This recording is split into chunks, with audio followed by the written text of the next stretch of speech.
Welcome to RM biology. মাধ্যমিক 2025 পরীক্ষার্থীদের জন্য অত্যন্ত গুরুত্বপূর্ণ ভিডিও। তোমরা প্রত্যেকেই জানো আজকের দিনে ফেব্রুয়ারি মাসে তোমাদের বাংলা পরীক্ষা আছে। ঠিক এক মাস তোমাদের হাতে সময় বাকি। আজকে থেকে আরএম বায়োলজির তরফ থেকে আমরা শুরু করতে চলেছি জীবন বিজ্ঞানের ওয়ান শর্ট সিরিজ, যেখানে খুব কম সময়ের মধ্যে তোমরা প্রতিটা চ্যাপ্টারের একটা ওভারঅল ভিউ পেয়ে যাবে, কেমন কি প্রশ্ন আসতে পারে বা কি কি টপিক গুরুত্বপূর্ণ। গলার অবস্থা খুবই খারাপ, তাও তোমাদের জন্য ভিডিওটি আনছি। অবশ্যই ভিডিওটি শেষ পর্যন্ত দেখবে এবং শেয়ার করে দেবে বন্ধু বান্ধবের সাথে। তো চলো শুরু করি। তো জীবজগতের নিয়ন্ত্রণ ও সমন্বয়ে যে প্রথম তোমাদের যে চ্যাপ্টার আছে তোমাদের সিলেবাসে, তো সেই সিলেবাস অনুযায়ী প্রথমে আমরা যে টপিকটা দেখবো বা ইম্পর্টেন্ট টপিক, সেটা কিন্তু উদ্ভিদের চলন। তো উদ্ভিদের চলনের দেখো নির্দিষ্ট সংজ্ঞা দেয়া রয়েছে, তারপরে উদ্ভিদের চলনের প্রকারভেদ করা রয়েছে। এরপরে যদি পরবর্তী স্লাইডে আমরা যাই, তাহলে উদ্ভিদের চলনের প্রত্যেকটার সংজ্ঞা দেয়া আছে, এটা কিন্তু গুরুত্বপূর্ণ। এখানে যে জিনিসটা তোমাদেরকে মনে রাখতে হবে, এই যে ট্যাকটিক চলনটা, এটা এক প্রকার সামগ্রিক চলন। ট্যাকটিক চলনটা এক প্রকার সামগ্রিক চলন, কিন্তু ট্রপিক এবং ন্যাস্টিক চলনটা কি চলন? বক্র চলন। কি চলন? বক্র চলন। সেই বক্র চলনটা ন্যাস্টিকের ক্ষেত্রে রসস্ফীতিজনিত এবং ট্রপিকের ক্ষেত্রে বৃদ্ধিজনিত। এটা একটা পার্থক্য কিন্তু ট্যাকটিক, ট্রপিক, ন্যাস্টিকের মধ্যে। এরপরে যদি আমরা গুরুত্বপূর্ণ চলনগুলোর উদ্দীপক এবং উদাহরণগুলো দেখে নিই। ফোটোট্যাকটিক, ফোটো মানে কি? আলো, তাহলে উদ্দীপক কি হবে? আলো। ফোটোট্রপিক, সেখানেও উদ্দীপক আলো। জিওট্রপিক, জিও মানে হচ্ছে মাধ্যাকর্ষণ শক্তি, তাহলে হচ্ছে মাধ্যাকর্ষণ মানে উদ্দীপক মাধ্যাকর্ষণ হবে। হাইড্রোটপিকে, হাইড্রো মানে জল। সিস্পোন্যাস্টিকে স্পর্শ, কেমোন্যাস্টিকে রাসায়নিক। ফোটোট্যাকটিকের উদাহরণ ক্ল্যামাইডোমোনাস, তীব্র থেকে মৃদু আলোর দিকে সরে যায়। ফোটোট্রপিক প্রত্যেকেই জানো, সূর্যমুখী। জিওট্রপিকে মূলের নিচের দিকে বৃদ্ধি। হাইড্রোট্রপিকে শিকড়ের জলের দিকে বৃদ্ধি। সিসমোন্যাস্টিক লজ্জাবতী। কেমোন্যাস্টিক ক্লোরোফর্মিটের সংস্পর্শে লতানো গাছের আকর্ষ বেঁকে যাওয়া। এগুলো গুরুত্বপূর্ণ। এরপরে যদি আমরা উদ্ভিদ হরমোন আর তাদের ভূমিকাতে দেখে নিই, খুব গুরুত্বপূর্ণ পার্ট কিন্তু এই পার্টিকুলার জায়গাগুলো তোমাদের খুব ভালো করে করা উচিত। সেখানে আমি তোমাদেরকে বলবো, দেখো এই পার্টটা অক্সিন, উৎস কোথায়? কাণ্ড, শিকড়ের শীর্ষস্থল, কাজ এটা। জিব্বেরেলিনের কাজ এটা। সাইটোকাইনিনের কাজ এটা। তো এখানে আউট অফ সিলেবাস তোমাদের কোশ্চেন আসতে পারে যে উদ্ভিদের একমাত্র গ্যাসীয় হরমোন, উদ্ভিদের একমাত্র গ্যাসীয় হরমোন কি হয়ে যাবে? ইথিলিন। বইতে কিন্তু নেই, বইতে তিনটেই আছে, কিন্তু ইথিলিন থেকে প্রশ্ন কিছু কিছু বছর আসতে আমরা দেখেছি। তাই অবশ্যই এটা কিন্তু মনে রাখবে, গ্যাসীয় হরমোন উদ্ভিদের ক্ষেত্রে কি হয়? ইথিলিন। তারপরে যদি আমরা দেখি উদ্ভিদের সাড়া প্রদানের প্রয়োজনীয়তা কি, দেখো পরিবেশের পরিবর্তনের সাথে অভিযোজন, জীবন ধারণের প্রক্রিয়া, তারপরে সংশ্লেষিত হরমোনের ভূমিকা, এটা কিন্তু ইম্পর্টেন্ট আছে। এই পার্টিকুলার পার্টটা ইম্পর্টেন্ট 2 নাম্বারের জন্য, সংশ্লেষিত হরমোনের ভূমিকা কি। এরপরে আমরা এটা একটা পার্থক্য দেখতে পাচ্ছি, সেই পার্থক্য হচ্ছে উদ্ভিদ হরমোন এবং প্রাণী হরমোনের পার্থক্য। দেখো উদ্ভিদ হরমোন প্রাণী হরমোনের পার্থক্য খুব গুরুত্বপূর্ণ, সেটা দেখে নেব। এরপরে হরমোন উৎসেচকের মধ্যে পার্থক্য, এটা একটা পার্থক্য পেয়ে গেলাম। আমি তোমাদেরকে দেখাচ্ছি যেগুলো ইম্পর্টেন্ট টপিক ফার্স্ট চ্যাপ্টার থেকে, এবং সেগুলো না করলেই নয়, এগুলো কিন্তু তোমরা অবশ্যই চোখ বুলিয়ে যাবে, এই পিডিএফটা তোমরা পেয়ে যাবে। এবারে মাঝে মধ্যে একটা প্রশ্ন আমরা দেখতে পাই, সেটা হলো যে হরমোনকে রাসায়নিক বার্তাবহ, কেমিক্যাল মেসেঞ্জার বা রাসায়নিক দূত বলে কেন? সেই কোশ্চেনের উত্তর কিন্তু এটা। কেন? হরমোন উৎপত্তি স্থল থেকে অন্যত্র পরিবাহিত হয়ে রাসায়নিক বার্তা বহন করে, এই কারণেই কি বলা হচ্ছে রাসায়নিক বার্তাবহ বা কেমিক্যাল মেসেঞ্জার। এবারে পিটুইটারির অগ্রখণ্ড থেকে ক্ষরিত হরমোনের ভূমিকা। আগের দিন তোমাদেরকে আমি একটা ট্রিক্স বলে দিয়েছিলাম, সেই ট্রিক্সের মাধ্যমে মনে রাখতে পারো। সেই শর্ট ভিডিও তারা দেখোনি, অবশ্যই দেখে নিও, চ্যানেলে আছে। এ ফ্ল্যাড পিগ, তাহলে অগ্রপিটুইটারি থেকে যতগুলো হরমোন ক্ষরিত হয়, এই জিনিসটা মনে রাখলেই আমরা পারবো।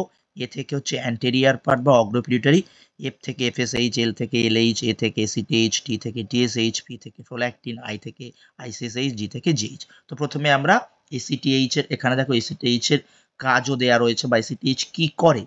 এই আধিক্যজনিত ফল আর অভাবজনিত ফল কিন্তু ইম্পর্টেন্ট। ঠিক একই রকম ভাবে গ্রোথ হরমোন বা এসটিএইচ এর ক্ষেত্রে আধিক্যজনিত ফল, অভাবজনিত ফল।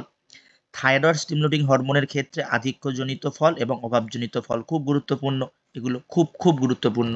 এরপর যদি আমরা জিটিএইচ বা গনাডোট্রপিক হরমোনে দেখি, সেটা তিনখানা, এফএসএইচ, এলএইচ, আইসিএসএইচ। তো এলএইচ আর আইসিএসএইচটা কিন্তু লিঙ্গভেদে নাম পরিবর্তন হয়।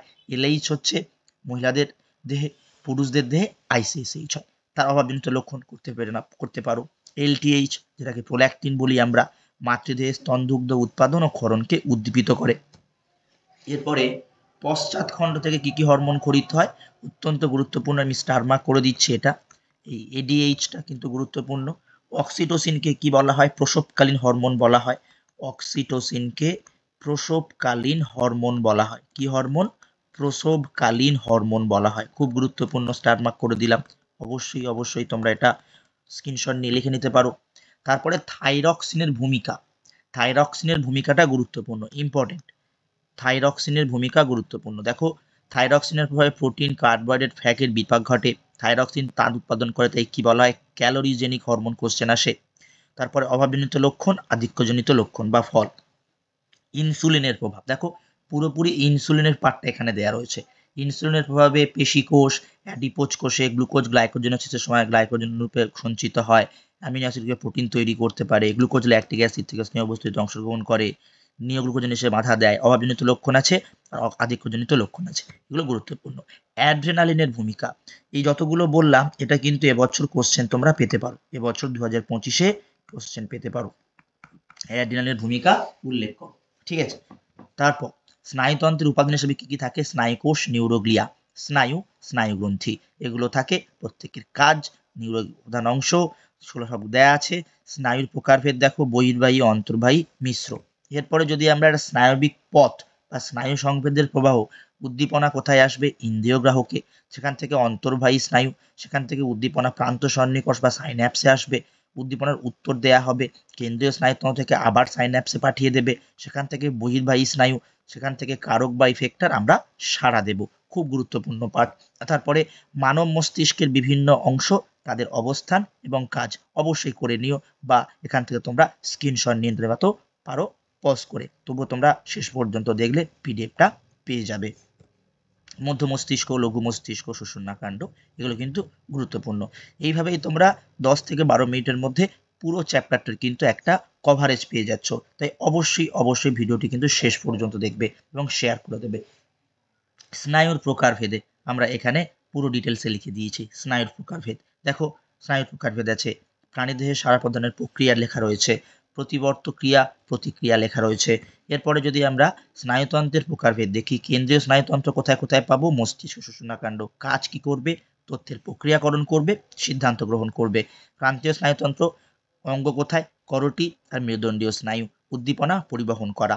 স্বয়ংক্রিয় স্নায়ুতন্ত্র, ঠিক আছে, সেটাকে সংবেদী, পরাসংবেদী স্নায়ু, কাজ কি, অভ্যন্তরীণ অঙ্গের কার্যক্রম নিয়ন্ত্রণ করা।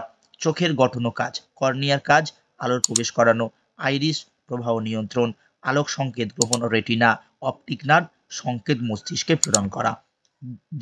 দৃষ্টির ত্রুটি ও সংশোধন, মায়োপিয়া, নিকট বস্তু দেখা যায়, সংশোধন, উত্তল লেন্স, হাইপার দূরবর্তী বস্তু দেখা যায়, অবতল লেন্স, বয়সজনিত দৃষ্টির দুর্বলতা, দ্বিফোকাল সংশোধন, দ্বিফোকাল লেন্স, ক্যাটারাক্ট, লেন্সের অস্বচ্ছতা, সংশোধন, অস্ত্রোপচার। প্রাণীদের গমনের ধরন 3 প্রকার, অ্যামিবয়েড, সিলিয়ারি, ফ্লাজেলার সাহায্যে, তার উদাহরণ দেয়া আছে, পদ্ধতি দেয়া রয়েছে। মাছের গমনে পাখনার ভূমিকা, স্ক্রিনশট নাও, পজ করো, লিখে নাও। মাছের গমনে মায়াটম পেশির ভূমিকা। পাখির উড্ডয়ন, পালকের ভূমিকা, উড্ডয়ন পেশি, ডানার ভূমিকা, সবকিছু দেয়া রয়েছে। এইবারে আসছে ফ্লেকশন, এক্সটেনশন, অ্যাবডাকশন, অত্যন্ত গুরুত্বপূর্ণ এগুলোর উদাহরণগুলো।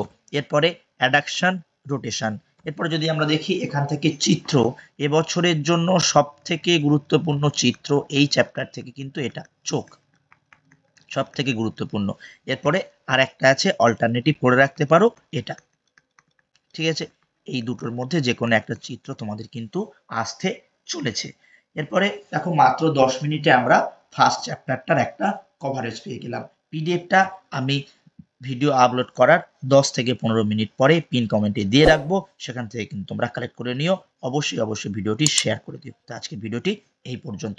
পরবর্তী চ্যাপ্টারের জন্য অবশ্যই সাবস্ক্রাইব করে নাও, বেল বাটনটি বাজিয়ে দাও।